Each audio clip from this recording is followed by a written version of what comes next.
Dans le cercle, le grand cercle bleu, il représente l'ensemble des Roms, qui est le regroupement des 3 grandes branches du peuple rom.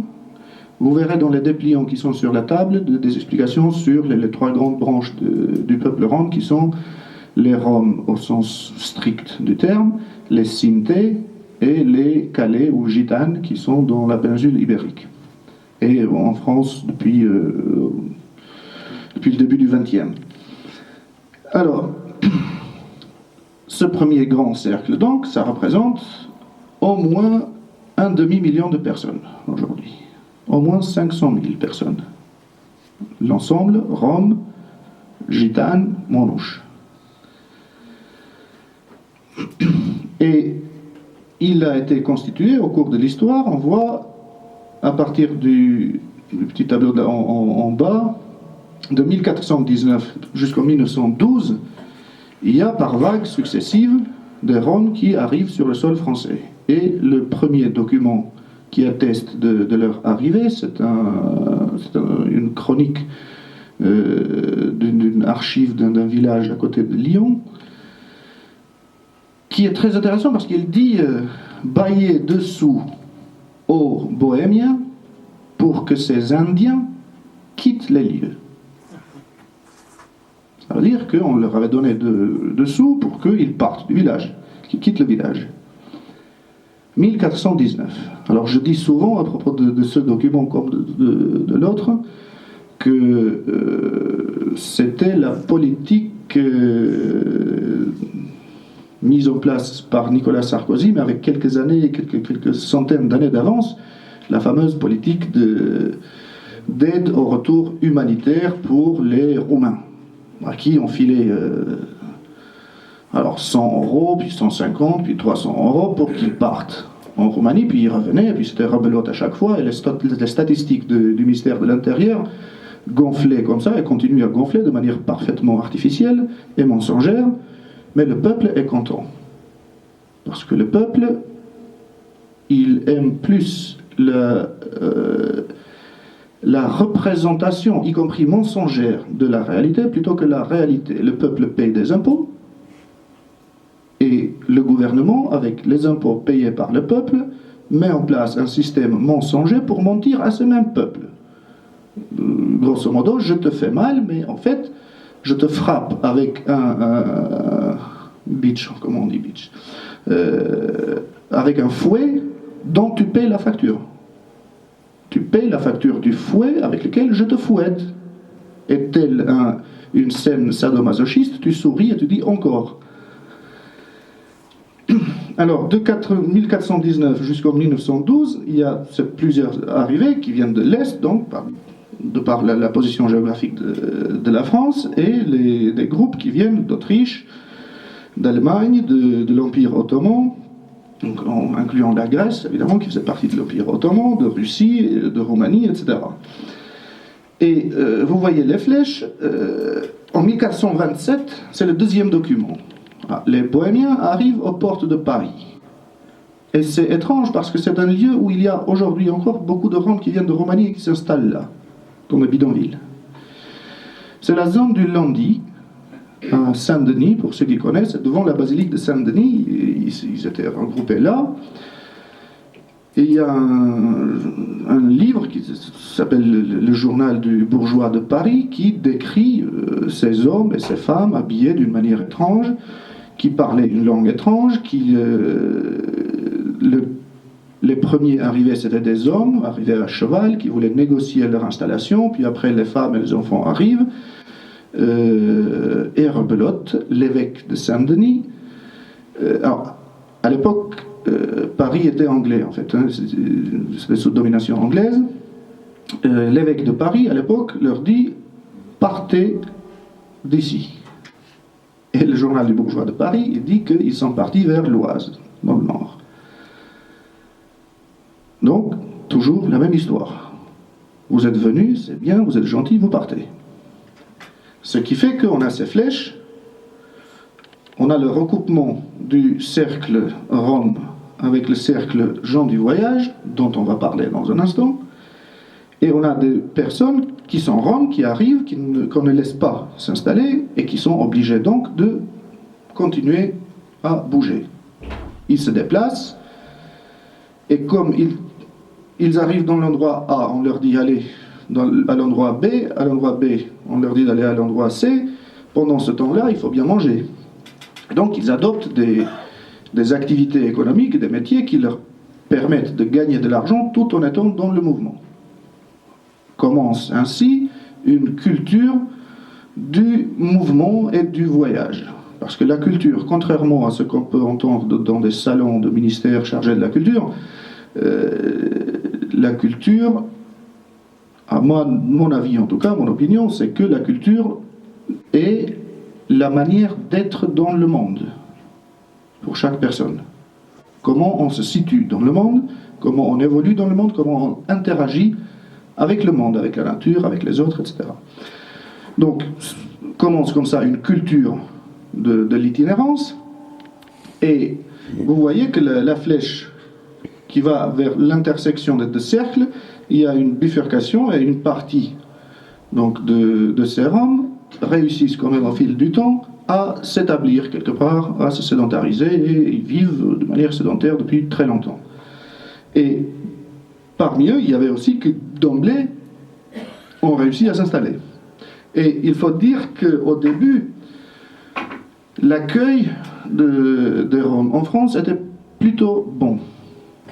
Il était vraiment bon. D'ailleurs, si j'ai lu ce passage du journal du bourgeois de Paris, il dit, voilà, on dit sur eux plusieurs choses. On dit qu'ils séparent les couples à force de mentir en lisant les lignes de la main, de dire que votre mari a une maîtresse, etc. On dit qu'ils volent des poches des gens, etc. On dit, moi j'y étais, il dit, mais je n'ai rien constaté de tel. Les journalistes du XXIe siècle auraient peut-être des choses à apprendre sur la pratique journalistique de ce brave monsieur qui était un religieux, en fait, en 1427. Et les gens du voyage, c'est quoi? Les gens du voyage, c'est le proverbe français, il ne faut pas appeler un chat un chat. La France se met en tête que sa constitution républicaine lui interdisait de désigner ethniquement les personnes vivant sur le territoire, sur son territoire. C'est une interprétation de la Constitution qui est sujette à débat encore aujourd'hui. Le principe d'unité et d'indivisibilité de la nation, le premier article de la Constitution française, il est interprété par le courant dominant des constitutionnalistes comme interdisant la reconnaissance d'identité ethnique particulière sur le sol français. Grosso modo, quand on est citoyen, on accède à l'état de citoyen au prix d'abandonner tout ce qui y précède, tout son être. Et ça a été frappant avec toutes les langues et les cultures régionales françaises qui ont été massacrées par l'école de la République, par des sanctions, etc. Oui. Mais en échange, théoriquement, tous les citoyens français sont égaux et ont le même statut. En théorie. En théorie, oui, bien sûr. Et si on parle des gens du voyage... Pas vraiment. Voilà. Pas vraiment. Alors, en 1912, la France institue le premier document d'identité dans l'histoire française, qui est le carnet anthropométrique des nomades. Et qui n'était pas le seul. Au même moment, il y a eu aussi le carnet anthropométrique des étrangers. Il y avait beaucoup de réfugiés espagnols qui arrivaient en France, et l'État commence à recenser la population, à contrôler la population. En tout cas, il y songeait. Et les Roms, comme les réfugiés, comme les étrangers, ont servi de laboratoire pour cette politique-là. Et le carnet anthropométrique du nomade, il était obligatoire, évidemment, pour tout le monde. C'était la première utilisation de la photo pour des papier d'identité, photo face et profil, les empreintes digitales, les signes particuliers. On notait tous les membres de la famille qui, en raison de leur âge, n'avaient pas de carnet. Je crois que ça commençait à 16 ans, je ne suis pas sûr. À partir de 16 ans, je crois qu'on devait avoir ce carnet-là. Et pour les enfants, ils étaient inscrits sur les cahiers de leurs parents. Et ils devaient le présenter à la gendarmerie ou à la police à chaque commune où ils allaient. Ce carnet anthropométrique correspondait aussi à un fichage au niveau du ministère. Et quand la guerre arrive, avant même que la guerre arrive, quelques jours avant, le 4 avril 1940, le président du Conseil, l'équivalent du Premier ministre français, donc de la Troisième République française, les Allemands n'étaient pas encore là, il prend un décret qui assigne à résidence tous les nomades sur le territoire de la France. Ils n'avaient plus le droit de bouger, ils étaient assignés à résidence et sous contrôle policier. Donc, quand la France est occupée, après le débâcle, tout était en place pour les camps, et la France avait déjà, il paraît que la France avait déjà une expérience en la matière, puisque des camps pour les nomades, il en avait existé pendant la Première Guerre mondiale déjà. Et donc, on les interne. On les interne depuis 1940. La première mesure visant leur internement est prise par la République française et non pas par l'occupant allemand. L'occupant allemand arrive après et il donne des ordres auxquels les autorités françaises obéissent sans broncher et sans être dérangées outre mesure. Et le dernier camp de nomades n'est libéré qu'1 an après la libération, en 1946. Et la France, elle a un petit problème avec la période de la guerre, parce qu'il y a eu l'état de Vichy, donc l'état collaborationniste du maréchal Pétain, et on enseigne toujours dans les écoles, dans les facs, que Vichy est une parenthèse dans l'histoire de la France. Bien. Ça fait un peu rire, puis après je réfléchis et je dis, mais de toute façon, du point de vue Rome, Vichy est effectivement une parenthèse. L'occupation allemande est aussi une parenthèse en ce qui concerne l'histoire des Roms en France, puisque le contrôle des Roms, comme la prise de toutes les mesures, de toute la logistique pour leur internement, avait commencé avec la Troisième République française et elle a terminé avec la France libre en 1946. Et au milieu, il y a eu l'État de Vichy, qui n'était pas une république, qui était un État collaborationniste. Donc, on en était aux gens du voyage. Et là, on voit les Yéniches en France. Vous voyez que, contrairement à la Suisse, en fait, en France, il y a peu de Yéniches comparé aux Roms. Je ne connais pas le chiffre exact, mais c'est vraiment une minorité. Et chez les Yéniches, c'est pareil. C'est pareil, c'est-à-dire que beaucoup de Yéniches ne voyagent pas, ils sont sédentaires. Mais même quand ils sont sédentaires, on ne dit pas qu'ils sont sédentaires, on dit qu'ils sont sédentarisés. Et les sédentarisés, ils sont parfois sédentarisés depuis 3 générations. Sur la même commune, hein, sur le même quartier, ils habitent là depuis 3 générations, mais dans les médias, ils passent pour des gitans sédentarisés à telle ville. C'est des habitants de la ville depuis 2-3 générations, mais sédentarisés puisqu'on reste dans cette... On ne les appelle pas par leur nom, on dit que c'est des nomades, mais ils ne sont pas nomades puisqu'ils habitent dans des maisons, tout ça, donc c'est des gens sédentarisés. En voie de sédentarisation. En voie de sédentarisation, y compris à la 4e génération de sédentaires. Bon. Alors, l'histoire continue et à partir de 1912-1936, il y a surtout des gitans qui arrivent en France. Beaucoup étaient des républicains d'ailleurs, qui venaient avec d'autres républicains, qui fuyaient les conflits. Et eux aussi, ils connaissent à peu près le même schéma, c'est-à-dire que beaucoup se se stabilise d'emblée, parce qu'en Espagne, il n'y a pas de tradition de nomadisme depuis longtemps. Les gitans en Espagne, ils vivaient dans des grottes en raison de la politique espagnole à leur égard, mais ils n'étaient pas des nomades. Mais une partie d'entre eux a subi le même sort que leurs cousins quelques siècles auparavant, à qui on disait « tenez dessous et partez plus loin ». Donc une partie d'entre eux a mené une vie mobile pendant un moment ou continue encore à mener une vie mobile, mais c'est une petite minorité parmi les gitans. Ensuite, il y a la guerre, la Seconde Guerre mondiale, et après la guerre, la période 1945-1990, il y a des Roms qui arrivent de Yougoslavie, de Turquie et de quelques pays de Comecon, des pays de l'Est. Mais c'est surtout des Yougoslaves. Alors, les Roms yougoslaves qui viennent en France, ils ne sont pas considérés comme des Roms. Je vous ai dit tout à l'heure, le mot Rome fait son entrée dans la langue française en 1990. Avant, ça n'existait pas. Alors que depuis 1400, il y a des Roms qui sont là. Et quand les Roms yougoslaves arrivent avec d'autres, eux, c'est des Yougos.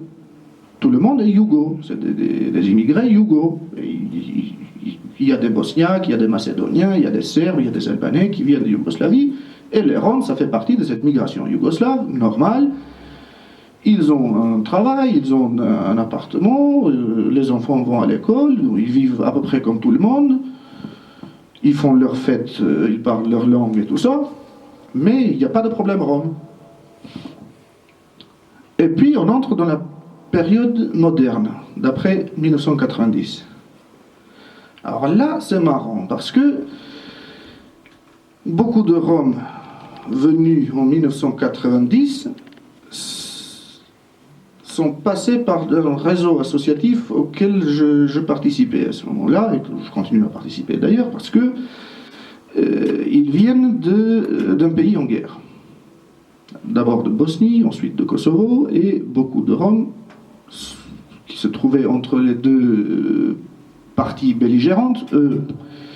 Ils n'avaient rien à perdre, rien à gagner, ni de l'indépendance de la Bosnie, ni de son maintien dans la Yougoslavie, mais ils étaient traités de part et d'autre comme des traîtres.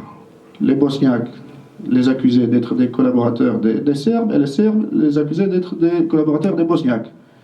Et malchance ou bonne chance, je ne sais pas, mais c'était des musulmans. Les Roms de Bosnie sont musulmans, ils portent des noms musulmans, et les Serbes les considéraient comme musulmans, et les musulmans bosniaques les considéraient comme des espions des Serbes. Donc beaucoup ont fui la Bosnie, comme après au Kosovo ça a été la même chose, donc la guerre entre les Albanais et les Serbes.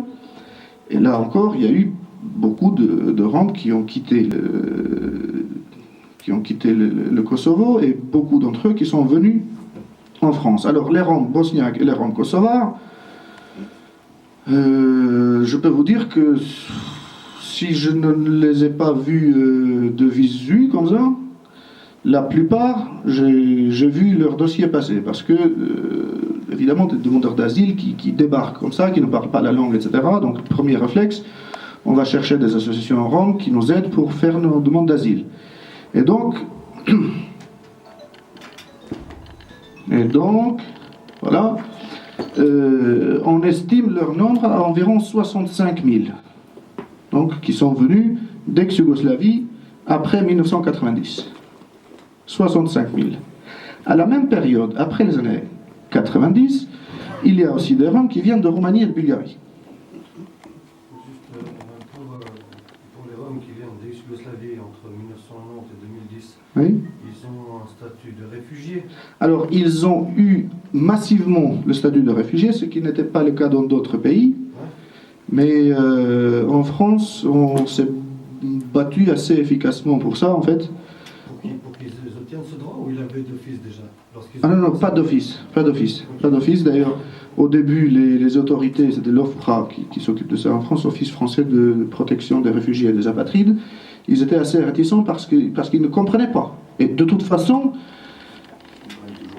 ces gens-là, ils sont des fonctionnaires français ils reçoivent des gens qui viennent du fin fond du monde, dont ils ne comprennent rien, ni la langue, ni la société, comment ça fonctionne, ni les conflits, etc.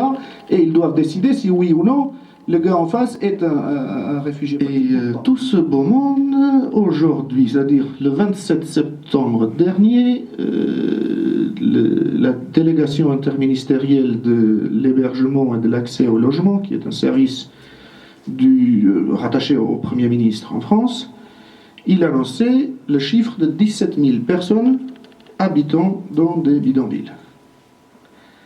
Alors, attention, vous voyez bien le grand cercle bleu.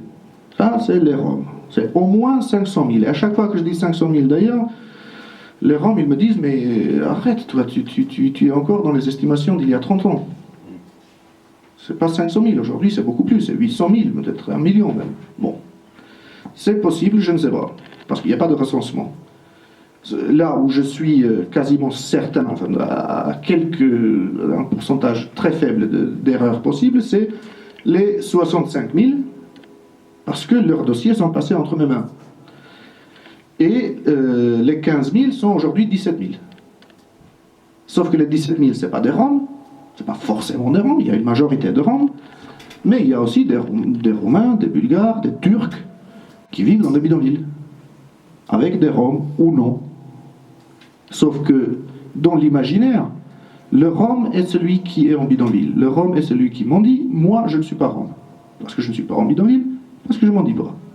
Je ne joue même pas de la musique dans le tramway. Alors, comme je vous disais, il ne peut rien arriver de pire à un être humain ou à un groupement humain que de voir son être contrôlé et manipulé complètement, à 100%, par une force extérieure. Imaginez l'horreur que ce serait que vous ne pouvez plus dire votre nom.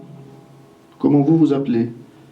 Tu t'appelles Jean, eh bien on t'impose le nom de Rose ou Lise. Tu dis je suis mécanicien, on dit non, tu es banquier.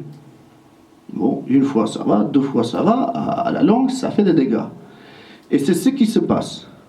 C'est ce qui se passe actuellement depuis une vingtaine d'années. Et c'est une tradition de toute façon, parce que ça a commencé déjà avec le détournement du mot nomade. En 1912, le mot nomade a été déterré des dictionnaires pour prendre le sens particulier de bohémien vu par l'administration. L'administration n'appelle pas les bohémiens bohémiens, l'administration les appelle nomades. Et aujourd'hui, les habitants des bidonvilles sont Roms. Mais, sauf que Rome, ce n'est pas un mot qu'on déterre, comme à l'époque on avait déterré le mot nomade qui n'était plus en circulation. Rome, c'est un mot qui est bien vivant, parce qu'il y a des êtres vivants qui portent ce nom-là et qui se reconnaissent en ce nom-là en tant qu'entité ethnique et non pas sociale. On n'est pas Rome parce qu'on est voleur, on n'est pas Rome parce qu'on est mendiant, on est Rome parce qu'on est Rome, parce qu'on parle Romani et parce qu'on tient à ce que on appelle le Romani-pen, c'est le fait d'être Rome, le fait de parler le Romani ou de reconnaître le Romani comme étant sa langue, le fait d'avoir un certain nombre de valeurs qui varient selon telle ou telle région, dans les générations aussi ça varie, mais il y a une référence culturelle qui reste là. Elle change de contenu, son axe c'est une langue, c'est la langue romani, tout ce qui est autour évolue parce qu'une identité, elle a le choix entre évoluer ou mourir. Donc l'identité romani, elle est vivante, si elle est vivante c'est parce qu'elle évolue, elle s'adapte, elle acquiert de nouveaux éléments, elle en délaisse d'autres. Et le Rom, c'est ça. Le Rom, ce n'est pas l'appellation d'origine contrôlée par la police ou je ne sais quelle autre administration. Même si, et je terminerai sur cette note pas pessimiste, c'est que aujourd'hui, si un manouche français, par exemple, veut connaître son arbre généalogique, il a intérêt à devenir copain avec certains gendarmes qui travaillent à côté de Paris et qui gardent le fichier généalogique depuis 1912. Je dis 1912 parce que c'était le carnet, mais en fait, le premier recensement connu, c'était en 1895 de tous les nomades en France. Et cette brigade spécialisée de la gendarmerie française connaît les manouches mieux que n'importe quel manouche jeune ou vieux se connaît. Voilà ce que je voulais dire, et maintenant j'espère que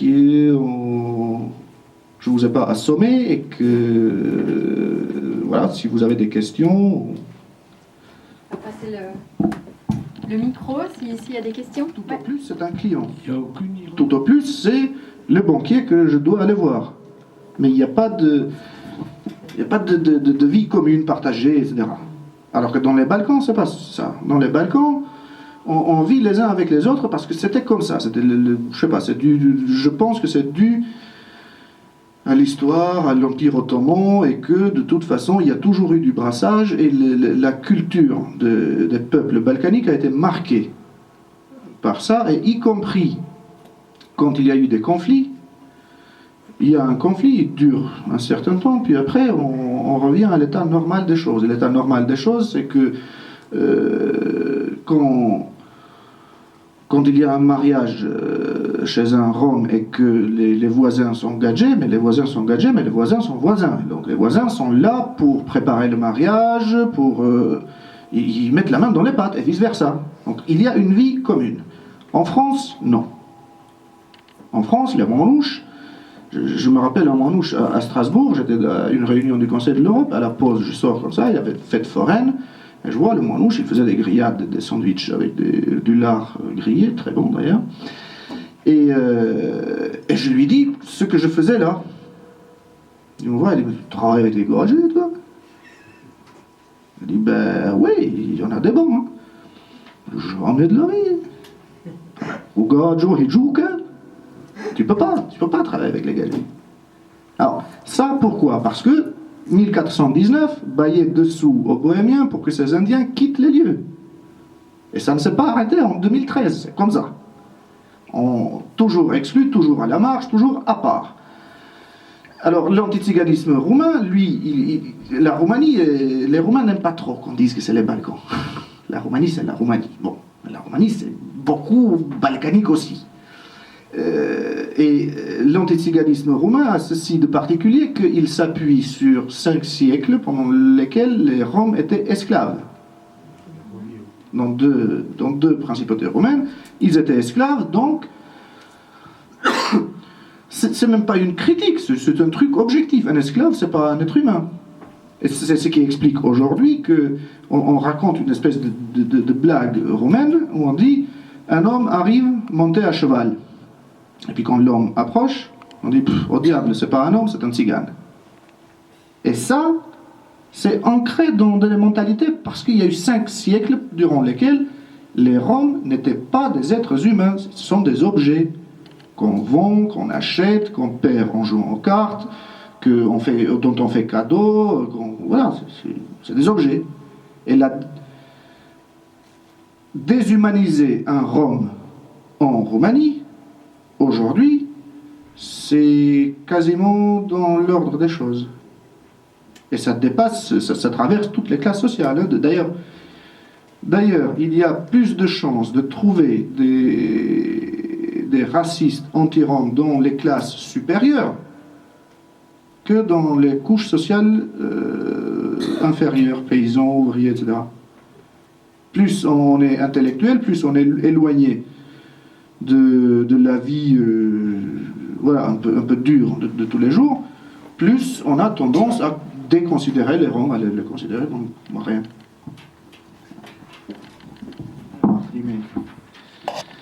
Mahrimé, chez nous, Mahrimé ou Magerdo, ça veut dire souiller, mais souiller symboliquement.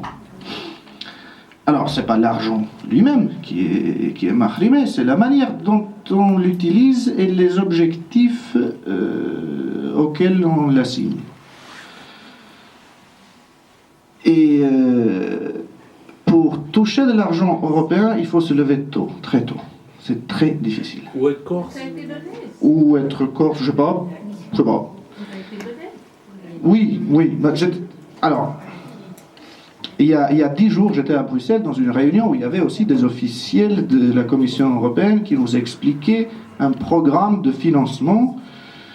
Et manque de bol, dans la salle, moi je ne connaissais pas, même dans la salle, il y avait une jeune femme de Roumanie qui avait déjà travaillé avec des fonds de ce type-là, et qui, elle connaissait tous les tenants et les aboutissants, toutes les difficultés, et puis elle dit, mais écoutez, votre truc ne marche pas. Et je vous démontre par A plus B, parce que c'est des trucs que je connais. J'ai travaillé pendant 2 ans avec cet argent-là, ça ne marche pas. Alors, essayez d'inventer quelque chose d'autre. Et cet argent-là, il y a de l'argent disponible. La France, elle dit souvent, la Roumanie a récupéré je ne sais pas combien de milliards. Il y a des sommes qui sortent du chapeau de n'importe quel circassien. Il n'y a pas un seul centime d'euro pour les Roms. Il n'y a pas un seul centime d'euro pour les Roms dans le budget de l'Union européenne. Il n'y a jamais eu jusqu'ici de ligne budgétaire spécifique pour les Roms. Il y a des fonds européens qu'on appelle des fonds structurels européens, entre autres, et dont une amie qui travaillait dans une association financée par ces fonds structurels, elle disait en rigolant, je m'excuse mais je la cite, elle disait c'est les fonds sexuels européens, parce que ça sert à organiser des rencontres de jeunes qui sont censés être des formations, mais on ne forme à rien du tout. Il y a une obligation d'égalité, de parité, 5 garçons, 5 filles, et donc c'est des fonds sexuels, les jeunes ils se rencontrent, ils font des rencontres pour leur plaisir, peut-être que ça forme des couples plus tard, mais ça sert à rien. Enfin, ça sert à rien, si, ça sert à rien d'autre. C'est bien que les jeunes puissent se rencontrer, mais en même temps, on aurait mieux fait de leur offrir des vacances, je sais pas moi, quelque part à la mer ou à la montagne, plutôt que d'être enfermés dans des salles de pseudo-formation. La France peut aussi prendre de cet argent, parce que les fonds européens sont là pour tous les États membres de l'Union européenne, donc y compris la France. La France n'en prend pas, parce que, premièrement, il faut de la volonté politique de faire quelque chose. Ça manque, à la base. Deuxièmement, quand on a la volonté politique, il faut avoir les bureaucrates suffisamment costauds qui savent faire les demandes.